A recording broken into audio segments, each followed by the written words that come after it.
নিজেদের অভ্যন্তরীণ বিষয়ে অন্য কোনো দেশের হস্তক্ষেপ চায় না বাংলাদেশ। ভারতের নয়াদিল্লিতে 20 নভেম্বর কলম্বো সিকিউরিটি কনক্লেভে বক্তব্য দিতে গিয়ে বিষয়টি স্পষ্ট করেন জাতীয় নিরাপত্তা উপদেষ্টা ডক্টর খলিলুর রহমান। প্রফেসর ইউনূস সরকার কি জিনিস পুরো বিশ্ব টের পাচ্ছে, ভারত টের পাচ্ছে। ভারতকে দেখিয়ে দিচ্ছে, মোদীকে ইউনূস দেখিয়ে দিচ্ছেন যে ইউনূস কি, বাংলাদেশ কি। বাংলাদেশে যে হ্যাডম আছে, বাংলাদেশ যে আঙ্গুল বাঁকা করতে পারে। ভারত বাংলাদেশের 3 দিকে বেষ্টিত, তাতে কি বাংলাদেশ স্বাধীন এবং সার্বভৌম রাষ্ট্র। ইউনূস আসলেই হ্যাডামালা লোক, এবং এই হ্যাডামালা লোক নতুন করে নতুন ঘটনা ঘটাইছে। আপনারা দেখতে পাচ্ছেন যে কতটা গুরুত্বপূর্ণ একটা ভিডিও। প্রিয় দর্শক, আশা করছি ভিডিওটা শুরু থেকে শেষ পর্যন্ত দেখবেন। কি এমন হ্যাডাম দেখাইলো প্রধান উপদেষ্টা ডক্টর মোহাম্মদ ইউনূস, বিস্তারিত ভিডিও স্ক্রিনে। আশা করছি পুরো ভিডিও জুড়ে আমাদের সাথে থাকবেন। প্রফেসর ইউনূস সরকার কি জিনিস পুরো বিশ্ব টের পাচ্ছে, ভারত টের পাচ্ছে। ভারতকে দেখিয়ে দিচ্ছে, মোদীকে ইউনূস দেখিয়ে দিচ্ছেন যে ইউনূস কি, বাংলাদেশ কি। বাংলাদেশে যে হ্যাডম আছে, বাংলাদেশ যে আঙ্গুল বাঁকা করতে পারে। ভারত বাংলাদেশের 3 দিকে বেষ্টিত, তাতে কি বাংলাদেশ স্বাধীন এবং সার্বভৌম রাষ্ট্র। ভারতকে স্যার স্যার, হুজুর হুজুর, আব্বা আব্বা বলার সময় নাই, কোনো প্রয়োজন নাই। মাথা উঁচু করে আত্মমর্যাদার সাথে প্রফেসর ইউনূস সরকার দেখিয়ে দিচ্ছে, পুরো বিশ্ব এটা টের পাচ্ছে, দেখছে। ট্রাম্প বলেন আর যাই বলেন না কেন, না, বাংলাদেশ বাংলাদেশের মতো চলছে। প্রত্যেকে বাংলাদেশকে সমীহ করছে।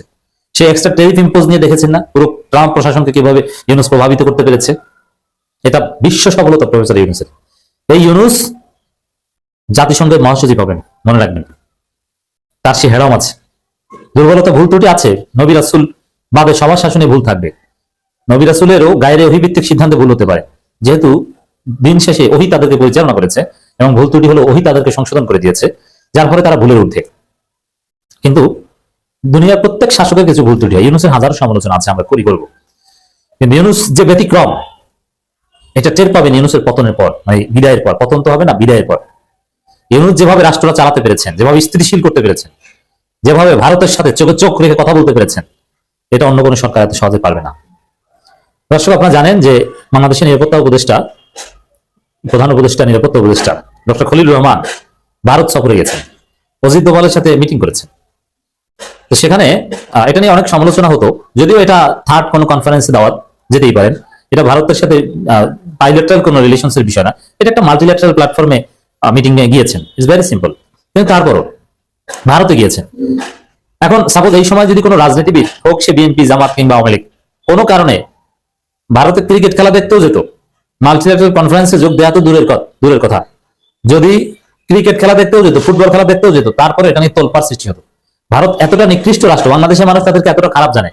ডাক্তার দেখাইতে বিএনপি জামাতের কেউ এখন ভারত গেলেও এটা নিয়ে তোলপাড় হবে। সাপোজ আমাদের মেজর হাফিজ সাহেব ভোলা, বিএনপির স্থায়ী কমিটির সদস্য, ভারত কোটায় হয়েছেন, তিনি কিন্তু ডাক্তার দেখাতে যান ভারতে। মোয়াজ্জেম হোসেন আলাল ভারতে যান। হাসিনার আমলে ভারতে অনেকবার ডাক্তার দেখাতে গিয়েছেন, কিন্তু এখন একটু যাক না পারলে বিএনপি কি অবস্থাটা হয় দেখবেন। বিএনপির কেউ ভারতে চিকিৎসা নিতে যেতে সাহস পাবে না। তারেক রহমান বলবে যে বাবা তুমি আর একটু ভালো জায়গায় যাও, থাইল্যান্ড যাও, সিঙ্গাপুর যাও, টাকা লাগলে আমার কাছ থেকে নাও, ভারতে যাই না। কারণ এমনিতেই বিএনপি ভারতের দালালি করে। আবার যদি সরাসরি ভারত সফরে যায়, সেটা ডাক্তার দেখানোর মানে মেডিকেল বিষয় হোক আর যে বিষয় হোক, আর অ্যাটেন্ডেন্ট বিষয় হোক, অবস্থা 12টা বেড়ে যাবে। সেখানে ইউনূস খলিলুর রহমানকে ভারতে পাঠিয়েছেন। তবে এটাও কিছুটা সমালোচনা হতো, মানে সমালোচনা হয়নি এই কারণে যে হাসিনার ফাঁসির রায় হয়েছে, এখন হাইলাইট করতে পেরেছে যে হাসিনাকে ফেরত আনার একটা কথাবার্তা এখানে বলা হবে, এই কারণে কিন্তু মানুষ খুশি। তো এটা তো আছেই। আর একটা দিক হচ্ছে, এরকম কথা খলিলুর রহমান যেটা বলে এসেছেন, নিরাপত্তা উপদেষ্টা ডক্টর খলিলুর রহমান, বাংলাদেশের আভ্যন্তরীণ বিষয়ে কোনো হস্তক্ষেপ দেখতে চায় না বাংলাদেশ। আভ্যন্তরীণ বিষয়ে কোনো হস্তক্ষেপ সমর্থন করে না বাংলাদেশ, কামনা করে না বাংলাদেশ, জোরালো ভাবে বলে এসেছে ডক্টর খলিলুর রহমান। এর মানে সহজভাবে বাংলাদেশ কি জিনিস এটা বিএনপি, জামাত, আওয়ামী লীগ কেউ বলতে পারেনি, বলতে পারবে না। তারা ঘুরিয়ে ফিরিয়ে বলতো, সরাসরি বলে এসেছে বাংলাদেশের আভ্যন্তরীণ বিষয়ে ভারত যেন হস্তক্ষেপ না করে। এই কথা বলার হেডম বাংলাদেশের কোন সরকার অতীতে হয়নি। আমি জানি না যে সামনের জামাত সরকার হবে কিনা, তবে এটা কঠিন। ইউনূস সরকার পেরেছে। বরং সরকারগুলোর অবস্থান ছিল যে ভারত বাংলাদেশের আভ্যন্তরীণ বিষয় বললে তখন ওটার বলতো যে ঠিক আছে, এটা আমরা দেখছি, এটা সমাধানের চেষ্টা করছি, বা এটা এইভাবে কি করা যায় আমরা দেখছি, এটা এরকম না এরকম, মানে তাদেরকে কনভিন্স করার চেষ্টা করতো, উত্তর দেওয়ার চেষ্টা করতো। কিন্তু না, এখন অবস্থান হচ্ছে এই কনভিন্স করা, উত্তর দেয় এরকম কিছু না। কথা হচ্ছে ভারতকে জানিয়ে দিয়েছে, থ্রেট দিয়েছে, বাংলাদেশের আভ্যন্তরীণ বিষয়ে আপনাদের নাক গলানো দরকার নেই। আর অন্য সব দল হলে ব্যাখ্যা দিত যে এটা আপনারা আভ্যন্তরীণ বিষয় যেটা বলছেন, এটা আসলে আমরা ঠিক আছে, আমরা তাহলে ভালো হয়ে যাই আপনার কথা মতো। বিএনপি, আওয়ামী লীগ সব সরকারই এরকম ছিল। আওয়ামী লীগ তো বলা হয়, আওয়ামী লীগ তো নিজেদেরকে ভারতের অঙ্গরাজ্য মনে করতো। সরাসরি ভারতের কাছে ক্ষমতায় থাকতে প্রার্থনা করতো যে আমাদেরকে ক্ষমতা রাখেন, আমাদেরকে এইটা দেন সেইটা দেন, এইভাবে করেন সেইভাবে করেন। এই হচ্ছে তো এই ভিডিও সম্পর্কে আপনাদের কোনো মতামত থাকে সেটা অবশ্যই লিখবেন আমাদের কমেন্ট বক্সে। ডক্টর ইউনূস তিনি আসলে বাংলাদেশের জন্য ভালো কিছু বয়ে আনছেন নাকি খারাপ কিছু বয়ে আনছেন, বা তার সাহস কেমন, তিনি কি ধরনের লোক, আপনাদের মতামত থাকলে লিখবেন এই সম্পর্কে। তার পক্ষে বিপক্ষে অনেক আইন বের হয়েছে, অনেক লোক বের হয়েছে, তিনি অনেক কিছু করেছেন, আবার অনেক ক্ষতিও করেছেন, লাভও করেছেন। দেখেন প্রত্যেকটা মানুষ কিন্তু শুধু যে সুবিধা দিয়ে যায় এমন কিছু না, সে মানুষটার মানে খারাপ দিকও আছে, ভালো দিকও আছে।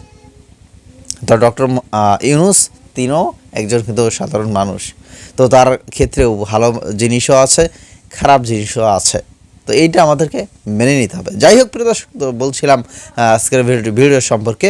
তো শেষ পর্যন্ত একটা কথা বলবো, আমাদের চ্যানেলে নতুন হয়ে থাকলে চ্যানেলটি সাবস্ক্রাইব করে বেল বাটনে ক্লিক করে রাখবেন সবসময় এই ধরনের নিউজ আপডেটগুলো পাওয়ার জন্য।